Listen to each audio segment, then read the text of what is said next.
Today, on the 14th of March, Vanguard announced its full reboot. Also, I would like to be doing this with, face cam and whatnot, but I'm actually quite sick, so I decided to just do it by voice. So, at first I had a very mixed reaction, but suddenly it's been turning into a more and more positive one because we can see that Bushiroad is ready to make sure that we transition into this new format very smoothly, and they're not gonna make us throw away all our old decks either. So first we're gonna break down this new information in several stages. We're gonna talk about the anime, then we're gonna talk about changes in the TCG, including products and the rules and stuff like that, and then we're gonna talk about tournaments as well as other extra stuff like the Vanguard mobile game that was announced. Beginning with the anime, the new anime will be a remake of the original series. It will be following Aichi's story, but it will not be identical to the first season that we already had, but rather an adaptation of the manga, which is very different from the anime's first season. Like, you have Ibuki in there and stuff like that,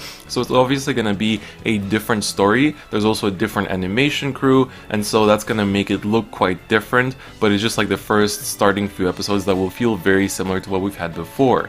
The opening is also sung by Roselia, which I think a lot of people are happy about, and overall I'm looking forward to it, and the trailer for the anime is already up. Broadcast for the new anime series will begin on May the 5th, 2018 on the usual YouTube channel that we've always been watching on. Moving on, we're going to take a look at changes in the TCG. Bushiroad has announced that all 24 clans in the game will receive support at least once per year, and yes, this does include Gear Chronicle and Link Joker. Now on top of that, each clan will have one of 3 attributes, and this is where things start to change. The first of these attributes is called Accel. It excels in offensive strategy, such as aggressive attacks or continuous attack. By continuous attack, I feel like they mean like restanding attacks, like Nova Grappler and Aqua Force, and I guess aggressive attacks, they probably mean just like big power columns kind of thing. Next, there is the Force attribute, which is balanced in offense and defense, and then there is the Protect attribute, which is a defensive strategy like an impenetrable fortress. So this isn't super important, it just basically means that every clan will have some attribute given to it,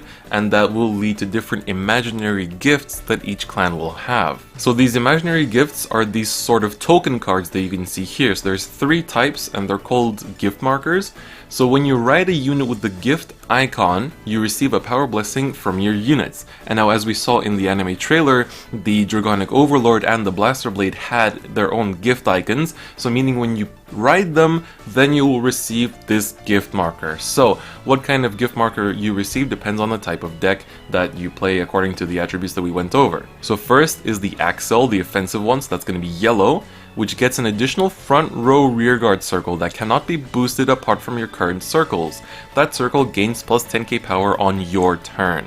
So basically this is going to add a 4th front row rearguard circle once you ride into a unit with the gift icon if you're playing an Accel deck, and they'll also get plus 10k. So that's the Accel one. Then there's Force, which is balanced.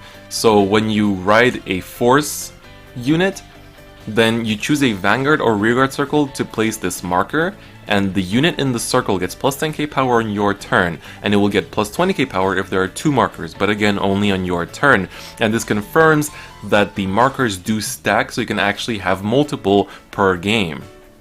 So we're going to see how they decide to distribute the gift icons on the units, because we already saw that Blaster Blade has one in the Royal Paladin trial deck, and I'm assuming Alfred will have one in this set, so I'm assuming there will be multiple markers per deck, and we'll see what that means.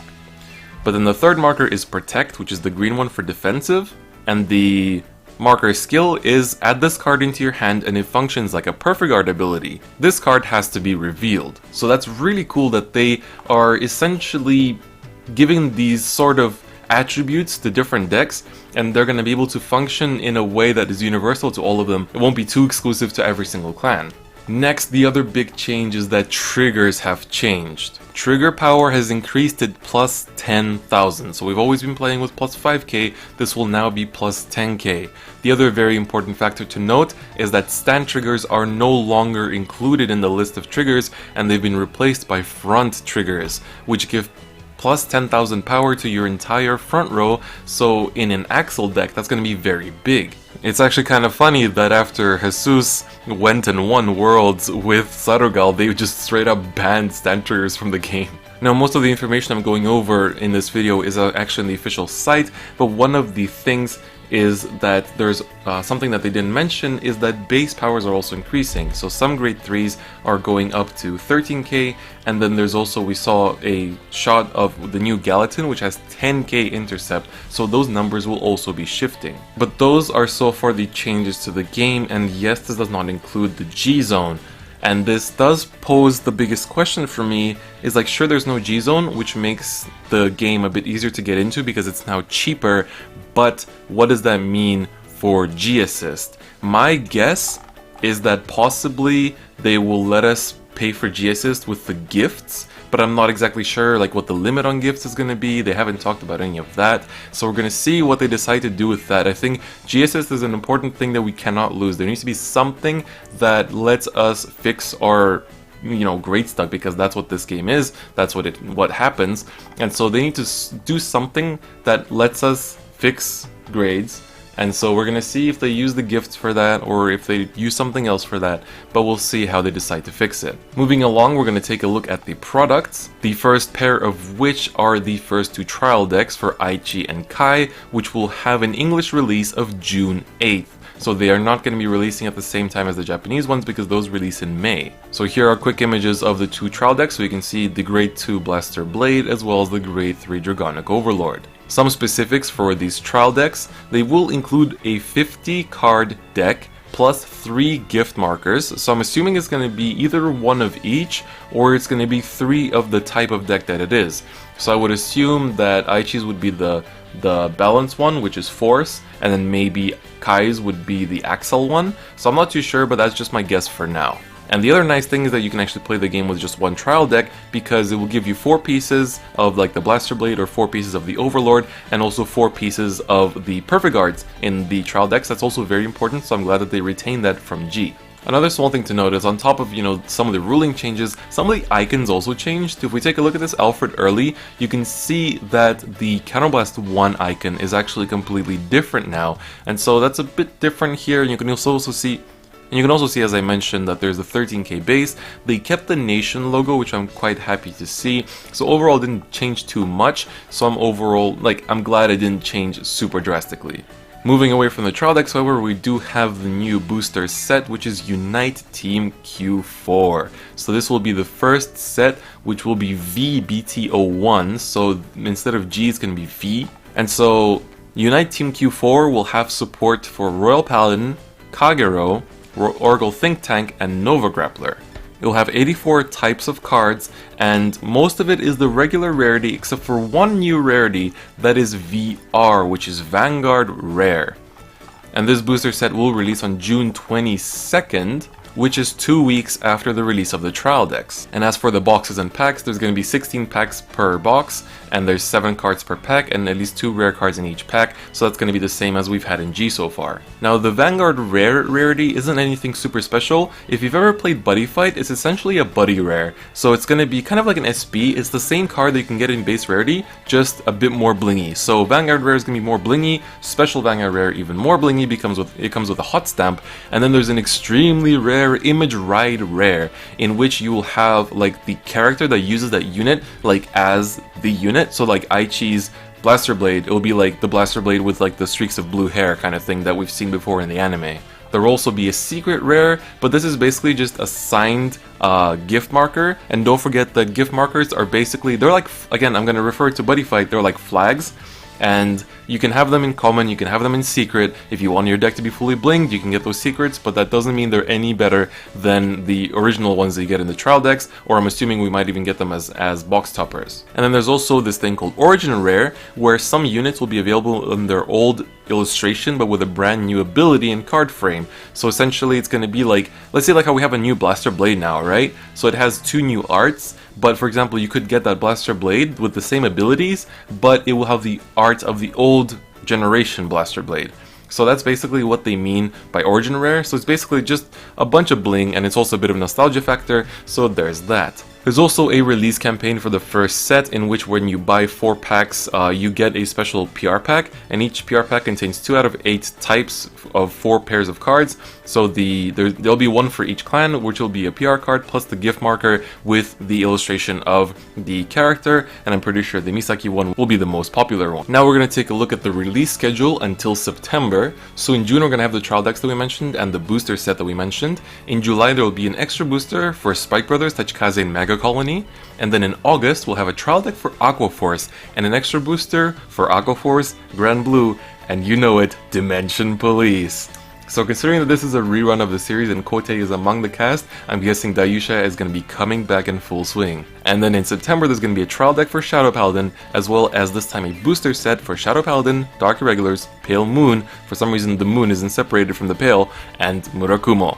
So this is the release schedule. Normally I'd make a separate video on this. Normally I'd make a separate video on a lot of this, but I just wanted to put all the info for you guys into one video so you can easily access it. So that's it for the products. Now we're gonna go over the thing that I think worried the most of us, and I calmed myself down after understanding how it's gonna work, which is the tournament regulations for the English side, which is for us. So there's gonna be 3 types of tournament formats: Standard, Premium, and G format. So Standard is for fresh new players. So Standard is where you can only use cards from the Reboot series, meaning you can only use cards that have been released from V, like TD01, BT01 onwards. So you don't need to know the old cards, you don't need to have bought any old cards, and so it's really good for beginners. It's going to be cheaper because you don't have to invest into G-Zones, it's going to make it a lot more accessible, that's easier to get your friends into, so that's the Standard.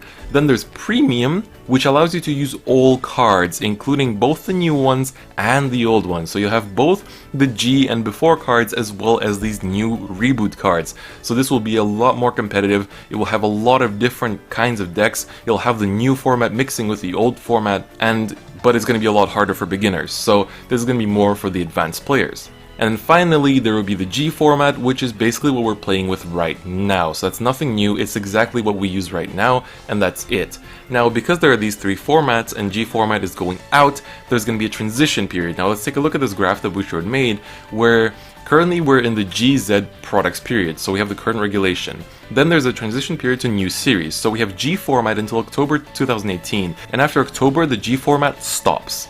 But together with the G format, we'll be running the Standard format from June, together with Premium. So all those 3 will be running together until November, when it's going to be just Premium and Standard.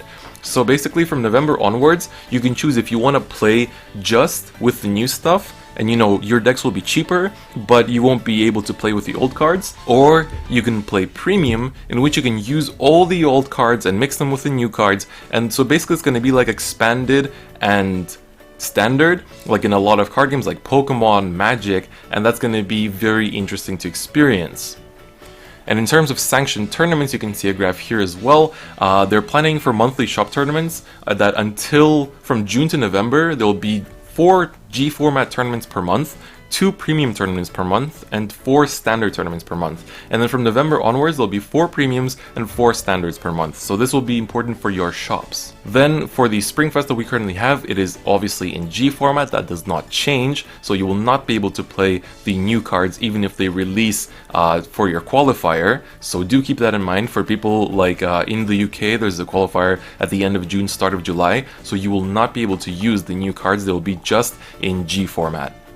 However, for the BCS, the Busho Championship Series 2018, the regional circuits will take place between August and December 2018, and both standard and premium qualifiers will take place for the World Finals, and there will be separate World Finals for both formats. So this is very much like a lot of other card games. So essentially, you can choose when you apply if you want to play for standard or if you want to play for premium. If you currently are playing in G and you have all your G zones and stuff, then you will want to play premium. But if you're only starting with the new stuff, or if you're an old player returning, then maybe standard is more fitting for you. Now, some other miscellaneous information that we've been over the tournament circuits. There'll be a demo caravan that they didn't give much of details for in 300 locations worldwide starting June. Every participant will receive a free deck, which is very cool. But I'm not sure, like they haven't specified the location, so it's a little bit unknown. Then Bermuda Triangle is getting its own anime, which is, I'm not sure how to feel about that.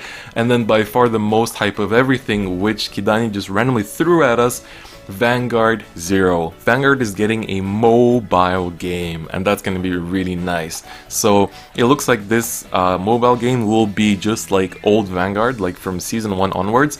There's a chance, I had a thought that maybe they were rebooting Vanguard just for the sake of the mobile game so that they don't have to import all this like G stuff into it and they can play with the old style of Vanguard. So I'm super excited for this, and yes, the English version has been confirmed. So Japanese starts in winter, and then the English version has been confirmed. We don't know how soon, but it might even be simultaneous release. We don't know for now. So that is it. That is all the new information. I went through so many different emotions over this evening that like everything was revealed, but honestly, after thinking about it a lot and talking about it with a lot of people, I think this is actually a good thing, because this is a very easy way for new players to get into the game.